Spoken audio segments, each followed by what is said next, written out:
Hello, নমস্কার। ভালো আছেন তো? আজকে আমি আপনাদের সঙ্গে যে সাবজেক্টটা নিয়ে আলোচনা করব সেটা হচ্ছে আমরা যে দৈনন্দিন আমাদের আশেপাশে বিভিন্ন লোকজনের সাথে মেলামেশা করছি, তাদের সম্বন্ধে কি আমাদের কিছু জানা প্রয়োজন?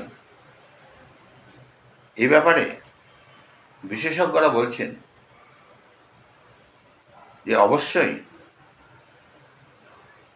কোনো একজন ব্যক্তিত্ব বা তার কমিউনিটি বা তার কান্ট্রি এর সম্বন্ধে আমাদের জেনে রাখা উচিত। কারণ এটা বলা হয় যে don't let negative people drag you down. Remember that the person's characters is not only judged by the company they keep, but also the company they avoid. এবং এই মানুষ বা তার কমিউনিটি বা দেশ সম্বন্ধে জানা বলছে খুব একটা কঠিন কাজ নয়। খালি জানতে হবে যে সমাজে যে তিনটে ক্যাটাগরি লোক আছে, এই তিনটা ক্যাটাগরির লোককে এরা কিভাবে ট্রিট করে। এই তিনটা ক্যাটাগরি কি? একটা ক্যাটাগরি হচ্ছে যারা এজেড পার্সন, দ্বিতীয় ক্যাটাগরি হচ্ছে যারা ডিসেবল পার্সন, এবং তৃতীয় ক্যাটাগরি হচ্ছে যারা সাবঅর্ডিনেট পার্সন। এই তিনটে ক্যাটাগরি লোকে নাকি সমাজে তাদেরও যে একটা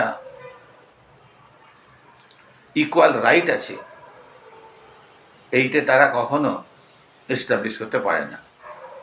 সুতরাং এই তিনটে ক্যাটাগরিকে কোনো এক জাতি কিভাবে ট্রিট করে তার উপরে সেই জাতির মহানুভবনতা নির্ভর করে। এবং একটু আগে যেটা বলা হলো যে যারা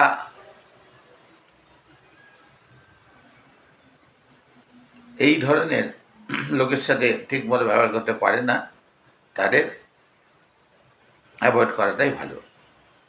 যা হোক,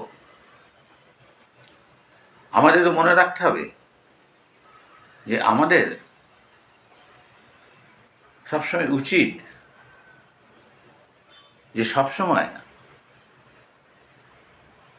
আমাদের তরুণদের প্রতি সমব্যথী থাকা উচিত, বয়স্ক লোকেদের প্রতি দয়া পরবশত থাকা উচিত, জীবনযুদ্ধে যারা সংগ্রাম করছে তাদের প্রতি সহানুভূতিশীল থাকা উচিত, এবং যারা দুষ্ট তাদের প্রতি সহনশীল থাকা উচিত। কারণ মনে রাখতে হবে আমরা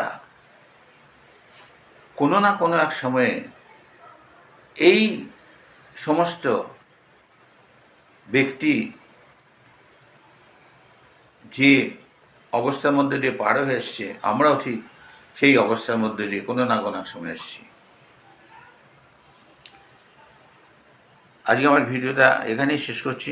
তার আগে একটা কথা একটু বলতে চাই আপনাদের, যে আমি তো মোবাইলেই ভিডিও করি, এবং যখন ভিডিও করার সময় আশেপাশে অনেক যান্ত্রিক গোলযোগ এসে যায়, যার জন্য আমি আপনাদের কাছে ক্ষমাপ্রার্থী।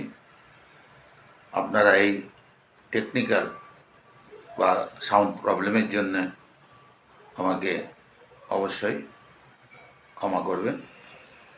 ধন্যবাদ। আমার ভিডিওটা ভালো লাগলে তাহলে সাবস্ক্রাইব করবেন, শেয়ার করবেন। নমস্কার।